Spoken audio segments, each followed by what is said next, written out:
नमस्कार, आप देख रहे हैं NBC 24। मैं हूं आदेश पुरी। बीपीएससी लगातार सुर्खियों में बना हुआ है, लेकिन सबसे बड़ी बात कि अभी तक बीपीएससी का ही जांच नहीं हो रहा है।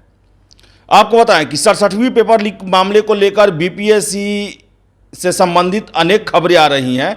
वही आपको कुछ दिन पहले हमने MVI यानी कि मोटर यान निरीक्षक का PT का रिजल्ट आने के बाद एक प्रश्न खड़ा किया था, जिसमें जो रोल नंबर हैं, जो रिजल्ट जो आया उसमें रोल नंबर सीरियल में थे। और इसी से संबंधित हमने प्रश्न खड़ा किया था कि आखिर कैसे 5-5 कैंडिडेट लगातार पास किए हुए हैं, फिर से एक एब्सेंट है, उसके बाद 2 पास है, फिर एब्सेंट है, फिर 2 पास है सीरियल संख्या में, जैसा कि आप देख सकते हैं, जिसमें ये निशान लगाए हुए हैं, जहां पर आप देख सकते हैं कि लगातार तो 3 जगह है, फिर से आपको 3-4 जगह जो है 2 रोल नंबर लगातार हैं और 4 रोल नंबर जो है एक साथ हैं, फिर से 5-5, 6-6 रोल नंबर साथ में हैं। और हमने प्रश्न उठाया था कि आखिर ये संजोग है या फिर इसमें कोई साजिश है। लेकिन आपको बताएं कि एक पत्र जो है वो बीपीएससी को लिखा गया है, जिसमें यह कहा गया है कि सेंटर मैनेज हुआ है, इसकी संभावनाएं हो सकती है, ऐसी बातें कही गई हैं। आप पत्र में देख सकते हैं, जिसमें विषय दिया गया है, बिहार लोक सेवा आयोग को यह पत्र लिखा गया है, जो अध्यक्ष है उनको, जिसमें लिखा गया है कि मोटर यान निरीक्षक लिखित वस्तुनिष्ठ परीक्षा में धांधली कर 24 छात्राओं को बिहार लोक सेवा आयोग की कर्मचारियों एवं परीक्षा केंद्र राजकीय कन्या उच्च माध्यमिक विद्यालय शास्त्री नगर के मिलीभगत से शपथ बनाने के संबंध में इसमें कहा गया है कि अनुक्रमांक जो है वो लगातार है, जो अनुमान से परे हैं। 1 या 2 छात्राओं का अनुक्रमांक 1 लगातार होना माना जा सकता है, लेकिन 24 अनुक्रमांक का एक साथ होना पूर्ण रूप से धांधली को दर्शाता है। 24 छात्राएं हैं। इसका साक्ष्य दिनांक 6 जुलाई 2022 के बीपीएससी के वेबसाइट पर प्रकाशित परीक्षा फल से साबित होता है। और इसमें यह भी बताया गया है कि परीक्षा केंद्र के रूम नंबर 6 में कुल 41 परीक्षार्थी को परीक्षा में शामिल होना था, जो कि परीक्षा केंद्र के सीटिंग प्लान से साबित होता है। और 41 में से 24 कैंडिडेट जो हैं वो परीक्षा में सफल हुए, 17 अनुपस्थित रहे और 24 जो उपस्थित रहे वो 24 के 24 सफल रहे, और ये महिला कैंडिडेट हैं।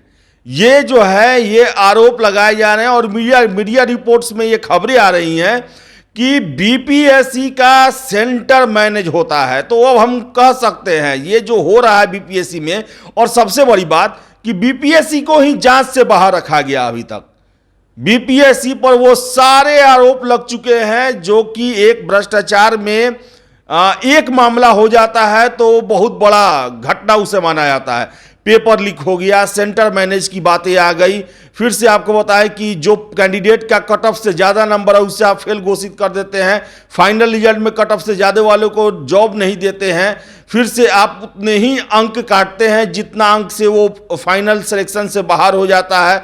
आप अंकों को देते समय ऐसा चालाकी बरतते हैं जिससे वो 2-2 अंक प्रदर्शित हो जाए और अपने आप सुविधा के हिसाब से अंक देते हैं। फिर से आप प्रश्न पत्र चेक करते हैं, उत्तर चेक करते हैं, उसके बाद जवाब नहीं देते हैं।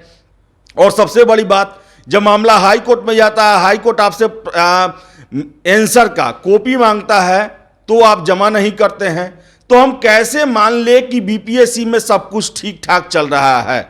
बीपीएससी पूरी तरह से भ्रष्टाचार में डूबी हुई है और जांच बाहर ही बाहर हो रहा है। घटनाएं जो निकल के आ रही हैं वो बता रही हैं कि बीपीएससी में सब कुछ अच्छा नहीं चल रहा है, बल्कि बहुत बड़ा सेटिंग या फिर अवैध कारोबार का जो लक्षण है वो नजर आ रहा है। लेकिन इसके बावजूद सरकार बीपीएससी को संरक्षण दिए हुए है और अभी तक इकोनॉमिक ऑफेंस यूनिट, जो कि 67वीं पेपर लीक मामले की जांच कर रही है, वो आयोग के दफ्तर तक नहीं पहुंची है और न ही वहां के कर्मचारियों और अधिकारियों से बातचीत की है। और लगातार आरोप लगते जा रहे हैं।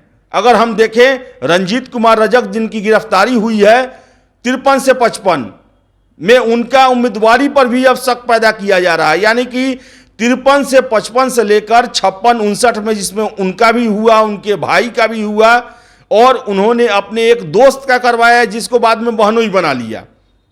फिर से 63 में अपने भाई को लेबर इन्फोर्समेंट ऑफिसर में बहाली करवाया, 67वीं का पेपर लीक करवाया।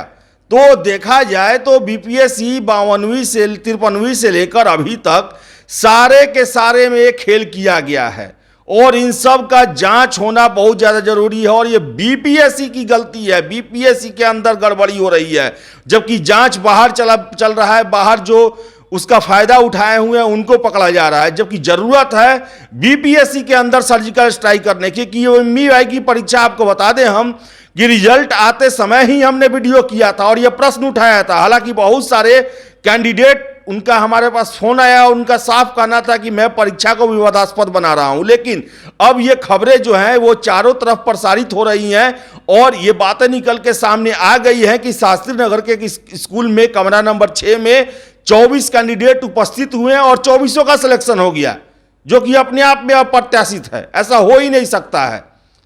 तो ऐसे में जांच बीपीएससी के हर एक परीक्षाओं में और पिछले 10 साल में हुए हर एक भर्तियों की जांच होनी चाहिए। बीपीएससी के अध्यक्ष, परीक्षा नियंत्रक, सचिव, सभी के प्रॉपर्टी की जांच होनी चाहिए और उनकी गतिविधियों की भी जांच होनी चाहिए, क्योंकि बीपीएससी का कोई भी ऐसा परीक्षा नहीं है जिस पर उंगली न उठता हो। आप देख ले 64वीं में ही राहुल कुमार, जो सूत्रों से जानकारी मिलती है ईओयू के सामने, उसने स्वीकार कर लिया है कि उसने 64वीं में भी गलत तरीके से परीक्षा पास किया है। तो कैसे हम मान लें, कैसे हम, कितने कैंडिडेट हैं जिनका कट ऑफ से उतना ही नंबर काटा गया जितना से वो बाहर हो गए। तो एमईआई की परीक्षा में उंगली उठ रही है। आयोग को पत्र लिखा गया है, प्रश्न पूछा गया है कि आखिर कैसे ये हो सकता है कि एक कमरे के 24 कैंडिडेट उपस्थित होते हैं और 24 का सिलेक्शन हो जाता है। अपने आप में आश्चर्यजनक है। इसकी जांच होनी चाहिए और ईओयू को इसका भी जांच करना चाहिए। तो फिलहाल इस वीडियो में इतना ही। बहुत बहुत धन्यवाद।